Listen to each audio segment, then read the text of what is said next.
अस्सलाम वालेकुम viewers, I am Hina Mahjabeen. I hope you all will be fine. आज मैं आपके साथ शेयर करने वाली हूँ FIN 611 यानी advance financial accounting assignment number 1 का सोल्यूशन, जिसकी है last date 27।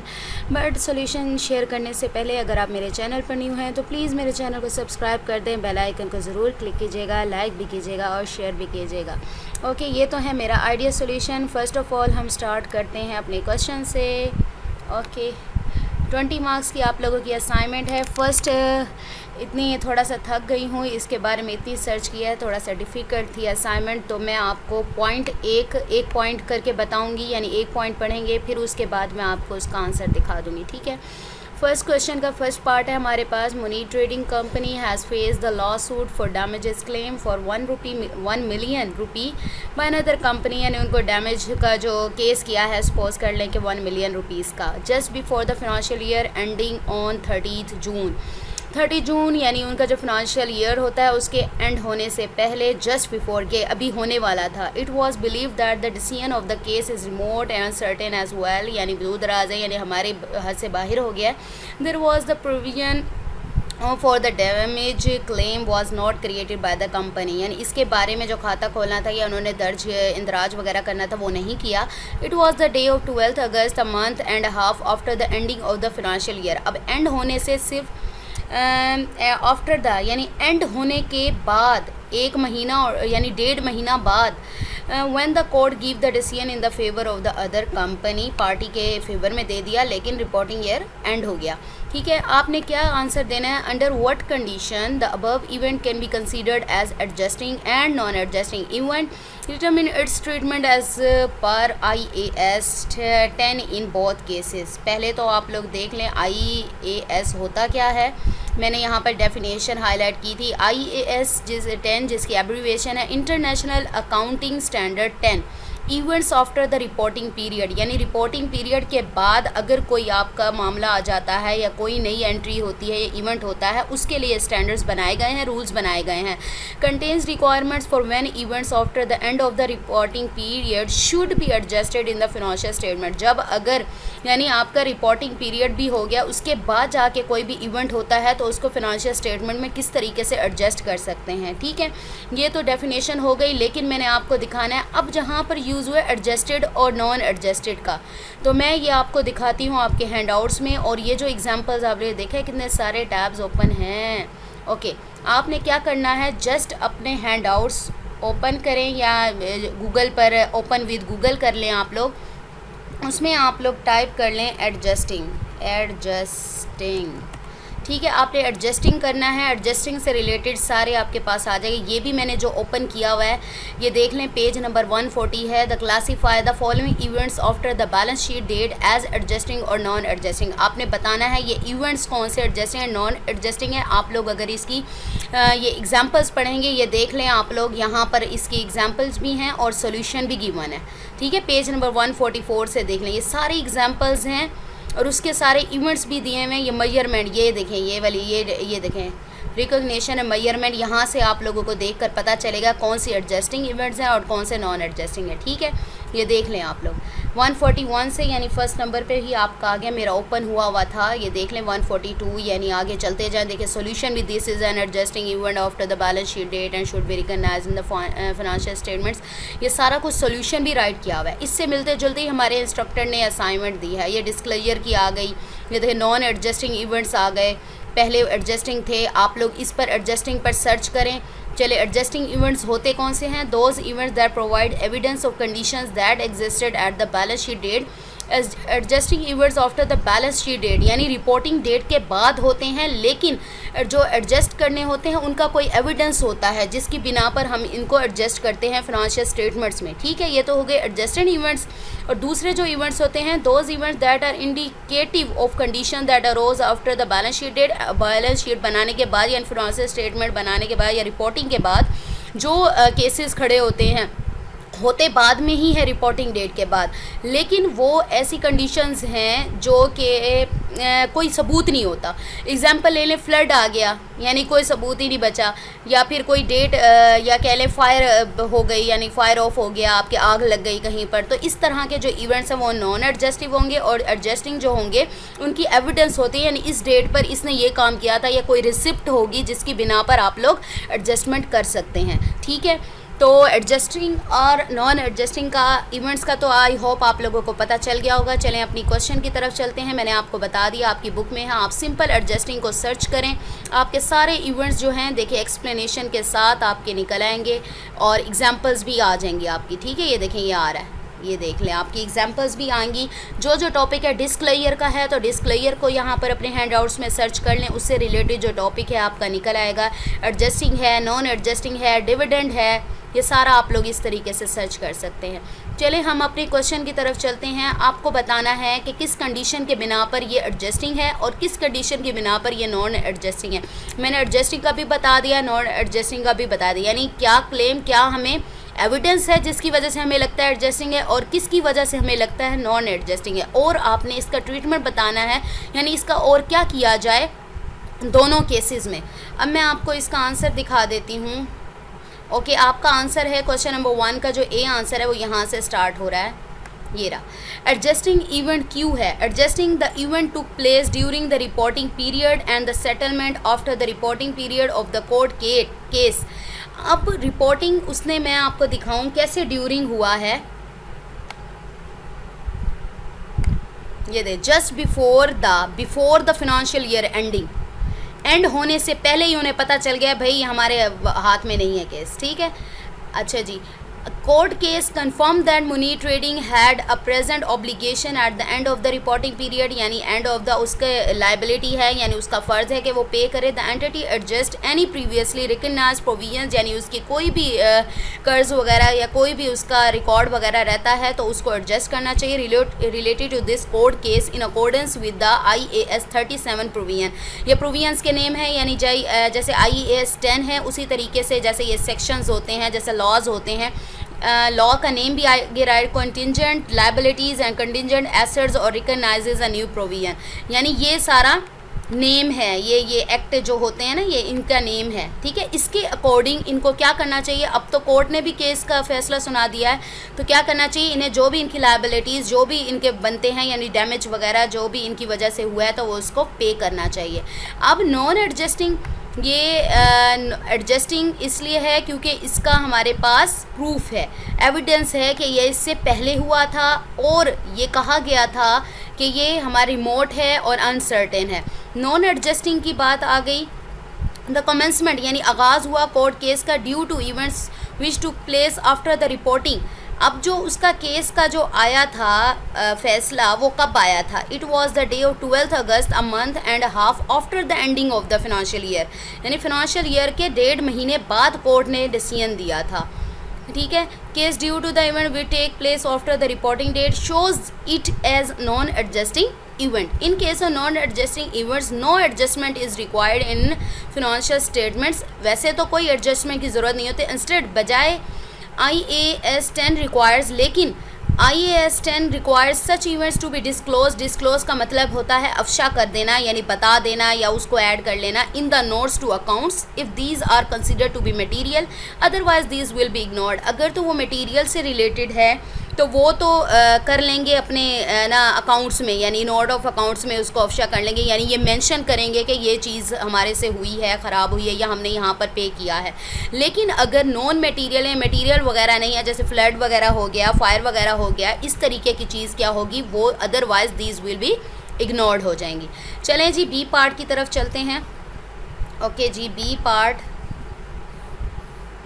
Asgar Trading Company has shown investment of 5 million rupees in financial statement 30 June due to downfall and decline zawal की वजह से in the stock market. The value of investment reduced to 4.9 million by 17 August of the same year before financial statement authorized for issue, यानी issue authorise नहीं किया था अभी, उससे पहले ही डिक्लाइन आ गया। Determine its treatment as per IAS 10।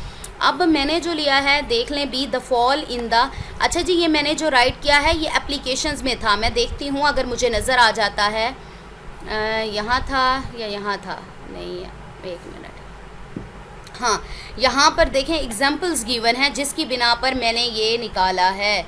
ये देख लें, आपको मैं एप्लीकेशंस दिखाती हूँ जिससे आपको एडजस्टिंग और नॉन एडजस्टिंग का पता चल जाएगा।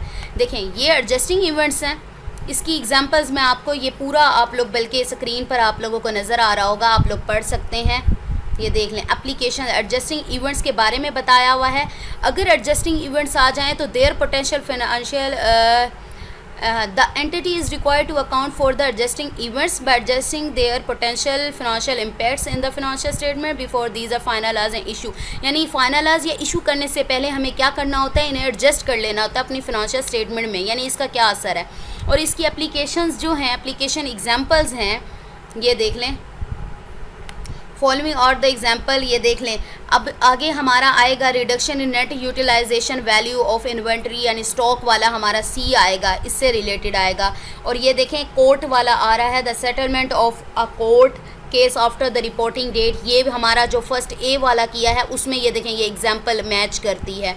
और ये वाला हमारा C reduction net utilisation I think इसमें मैच कर रहा है, रिडक्शन यूटिलाइजेशन। ये देखें ये रहा, ये वाली चीज़ नेट रियलाइजेशन वैल्यू, ठीक है। उसमें क्या हो रहा है, डिक्रीज़। देख लें आप, सोल्ड उसने ली कितने से थी कितनी 2.45 थी, और क्या हो गई जब सोल्ड की तो 2.30 हो गई, ठीक है। ये इससे मैच कर रहा है। और ये किसकी एप्लीकेशंस हैं, देख लें आप लोग, एडजस्टिंग इवेंट्स की हैं, ठीक है। इसी तरीके से हमारा जो नेक्स्ट है, मैं आपको नॉन एडजस्टिंग भी दिखा देती हूँ, आप लोग एग्जांपल पढ़ सकते हैं स्क्रीन को स्टॉप करके। मैं असाइनमेंट की फ़ाइल इसलिए नहीं करती शेयर कि आप लोग क्या करेंगे, पूरी असाइनमेंट उठा कर दे देंगे और सबके मार्क्स 0 आ जाएंगे। तो आप लोगों ने इतनी मेहनत, देखें इतनी मेहनत मैंने आप लोगों के लिए की है। आप लोग टैब्स भी देख सकते हैं, अभी मैंने टैब्स बंद किए हैं, ठीक है, अभी और भी ओपन थे। तो आप लोग इतना कर सकते हैं कि इसमें चेंज कर लें और ख़ुद राइट कर लें, ठीक है, इतना तो कर सकते हैं ना। एप्लीकेशन एग्जांपल्स हैं, आप देखें एग्जांपल आपकी कौन सी मैच करती है। The dividend declared after the reporting date, ये डिविडेंड वाली आपकी एग्जांपल देखें नॉन एडजस्टिंग है। मैं डिविडेंड वाली आपको एग्जांपल दिखा देती हूँ, हमारी किसके साथ मैच कर रही है, देखें डी के साथ। ये देखें share holder the dividend not yet paid, यानी अभी तक पे नहीं हुआ, अथोराइज भी नहीं हुआ। डिटरमिन द ट्रीटमेंट और डिविडेंड अनाउंसमेंट, ये आपकी ये एग्जाम्पल इसके साथ मैच कर रही है। ये देखें डिविडेंड वाली आ गई। अब ये जो फॉल इन द वैल्यू है, ये वाली एग्जांपल देखें कौन सी है, fall in value of investment after the reporting date. अब फॉल इन इन्वेस्टमेंट वाली मैं आपको एक दिखा दूँ किससे मैच हो रही है, ये बी से। ये देखें वो कहता है इतनी आपकी इन्वेस्टमेंट थी, इतनी 5 मिलियन थी, डाउनफॉल यानी डिक्लाइन हो गया, तो आपकी वो जो गिर कर वो क्या होगी 4.9 हो गई, ठीक है। तो देखें ये उससे मैच कर रही है ये, और ये कौन सी है, नॉन एडजस्टिंग इवेंट्स हैं, यानी इवेंट का आपको पता चल गया। अगर इवेंट का पता चल जाता है तो आपको ट्रीटमेंट का भी पता चल जाता है कि क्या करते हैं। वो कहता है ट्रीटमेंट क्या होता है, इसको रिक्वायर्ड होता है, क्या होता है कि डिस्क्लोज कर दें in the notes to accounts if these are consider to be material, otherwise these will be ignored. यानी मटीरियल से रिलेटेड है तो उसको अकाउंट्स में शो करना पड़ेगा, डिस्क्लोज करना पड़ेगा, अदरवाइज आप लोग इसको इग्नोर कर दें, ठीक है। जैसे ये इग्नोर कर दें, any loss which arises after the reporting date because of natural disasters such as fire और फ्लड। अब इस तरह के इग्नोर कर देंगे आप लोग, ठीक है। ये चीज़ आपको आई थिंक एग्जांपल्स का पता चल गया होगा। मैंने स्क्रीन आपके सामने स्टॉप की हुई है, तो आप लोग भी स्टॉप करके इसकी एग्जांपल देख सकते हैं। अगर कोई कॉन्सेप्ट क्लियर नहीं होता बाद में मुझसे पूछ रहे होते, क्योंकि मैं बहुत ज़्यादा डीप करती हूँ सर्चिंग, तो थोड़ा बहुत हाँ, अगर कैलकुलेशन की बात है, कैलकुलेशन वाली जो एग्जांपल्स होती हैं, असाइनमेंट होते हैं, प्लीज़ उसमें कैलकुलेशंस दोबारा खुद कर लिया करें, ठीक है। बना रहा होता है बंदा, इतनी हिम्मत नहीं होती, थोड़ी बहुत मिस्टेक आती है तो सारा गलत है। मेथड वही होता है, सिर्फ आप लोगों ने क्या करना है, कैलकुलेशन अगेन करनी है, ठीक है। मैं ऑनलाइन कैलकुलेट कर देती हूँ, ओके। ये देखें ये वाला आपका डिस्क्लेयर की बात करें, डिस्क्लेयर में क्या करना पड़ता है, ये राइट किया हुआ है। उसके बाद वर्क एग्जाम्पल है, ये सारी एग्जाम्पल्स हैं, आप देख सकते हैं, ठीक है। और उसके सॉल्यूशंस भी दिए हुए, ये एग्जांपल्स हैं, देखिए ए बी और ये पार्ट्स गिवन है। अब इसको आगे नीचे ले जाऊँ, रिक्वायर्ड, ये देखें ये ए का सॉल्यूशन, बी का सॉल्यूशन, सी का सॉल्यूशन। आप लोग इस वेबसाइट पर बेशक आप लोगों को ये लिंक देख लें आप लोग, ये मैं दिखा देती हूँ ये लिंक, ठीक है। आप लोग इस पर देख लें, या फिर मैं आपको कोशिश करती हूँ कि ये लिंक भी दे दूँगी, ठीक है। चलें हम अपने क्वेश्चन की तरफ चलते हैं। आप बता दिया है मैंने किस तरीके से किया है, ओके। बी का पार्ट था the fall in the value of investment after the reporting date is also an application example लिखना है। ऑफ नॉन एडजस्टिंग इवेंट्स, यहाँ पर मैंने कुछ राइट किया है नहीं, ठीक है। बी का ये हो गया, the decline in fair value does not normally, decline आ जाए यानी वैल्यू में आपकी does not normally relate to the condition of the investment, ये condition at the end of reporting period, यानी कंडीशन पर डिपेंड नहीं करता, हमें क्या पता कि किस वजह से आ जाए, बट रिफ्लेक्ट्स सर्कमस्टेंसेस यानी दैट हैव अराइजन सब्सिक्वेंटली, यानी आगे जो बहुत ज़्यादा सर्कमस्टेंसेस या फिर कंडीशंस आ गई हैं उस पर।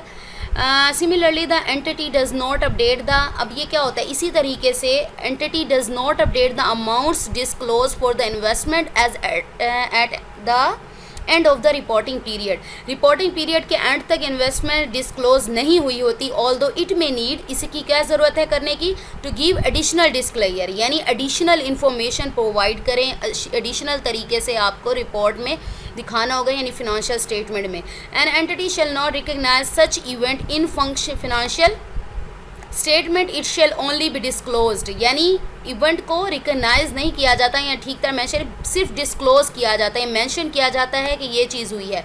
या फिर आप लोग ये स्टेटमेंट भी राइट कर सकते हैं, इस पैराग्राफ की जगह आपने अपनी वर्डिंग में चेंज करना, in respect of non adjusting events no adjustment is required in financial statements instead of IAS, ये मैंने ऊपर लाइन लिखी है, require such events to be disclose in the notes to accounts if these are considered to be material, otherwise these will be ignored. ये lines भी add कर सकते हैं, यानी ये अब आपने करना है कि किस तरीके से, मैंने आपको पहले बताया था मैं ज़्यादा इसलिए राइट करती हूँ, हालांकि 2 to 3 लाइंस में भी आप लोग इसको एक्सप्रेस कर सकते हैं, मैंने आपको समझाना भी होता है और ज़्यादा मटेरियल प्रोवाइड करती हूँ, बहुत सारे लोग हैं देखने वाले वो अपने तरीके से इसको चेंज कर सकें।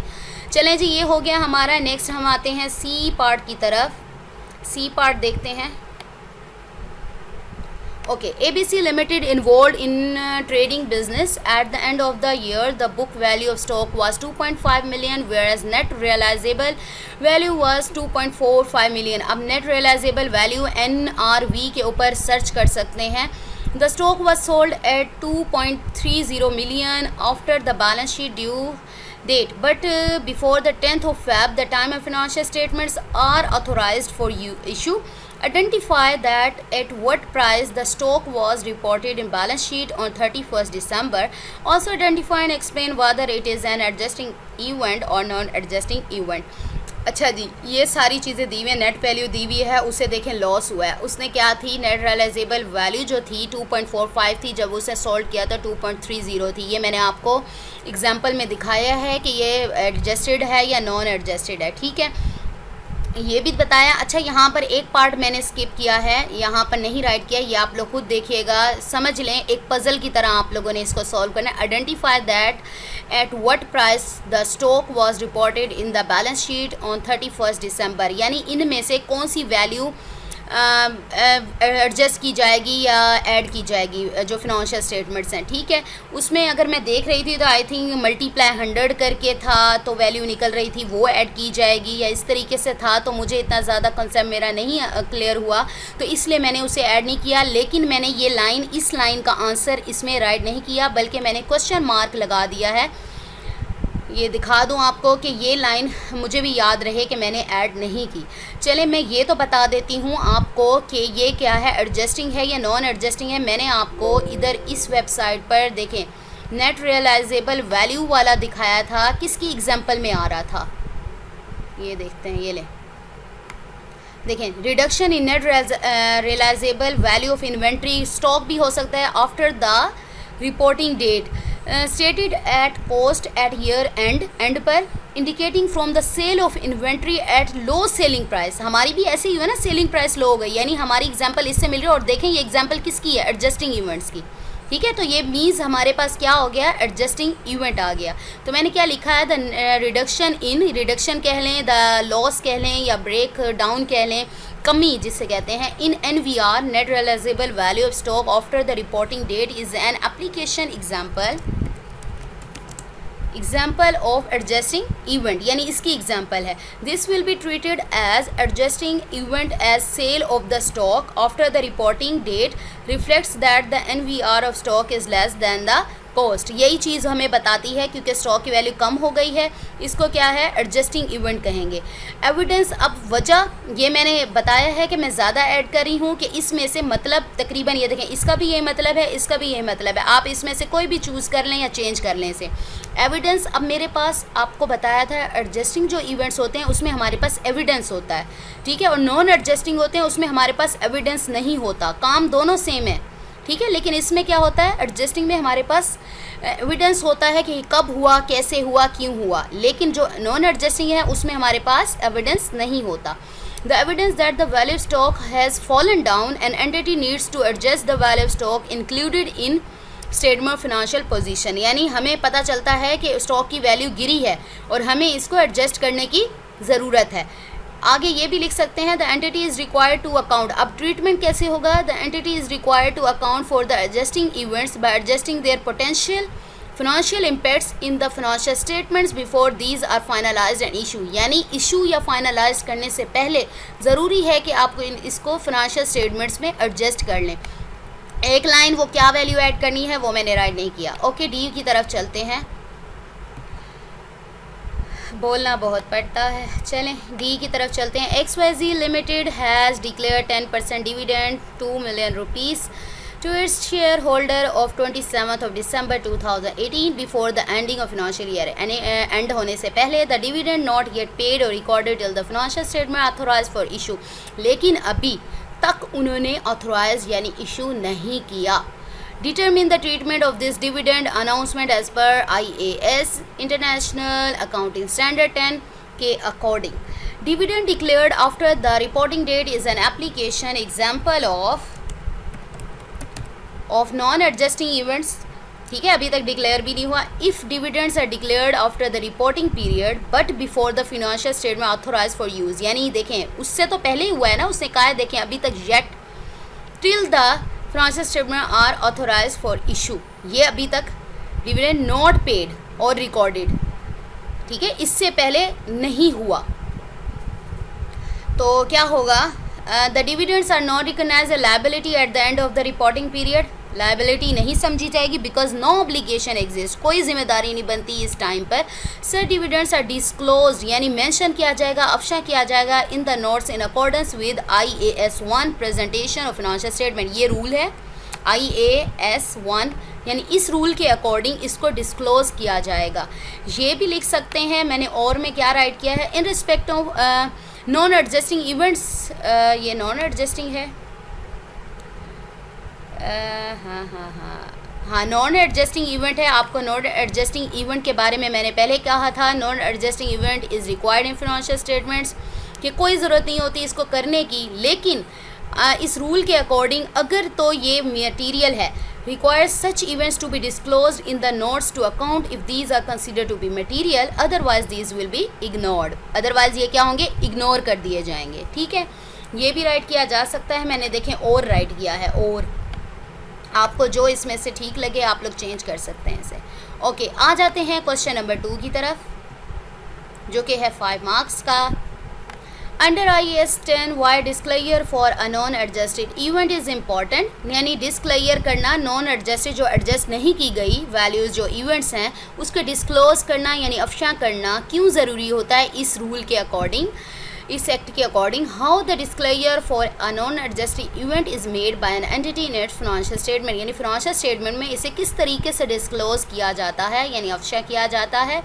ये भी मुझे इसी वेबसाइट से आई थिंक मिला था, रुके मैं देख लूँ, पता नहीं इधर था या कहीं और था, नहीं ये यहाँ से नहीं मिला, ये मैंने लिया था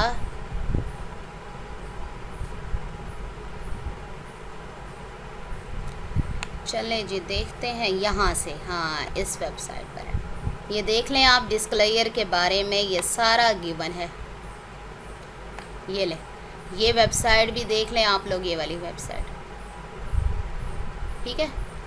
ओके जी, अच्छा जी, non adjusting events should be disclose, यानी नॉन एडजस्ट किए हुए इवेंट्स को डिस्क्लोज यानी अफशा करना चाहिए, यानी मेंशन करना चाहिए।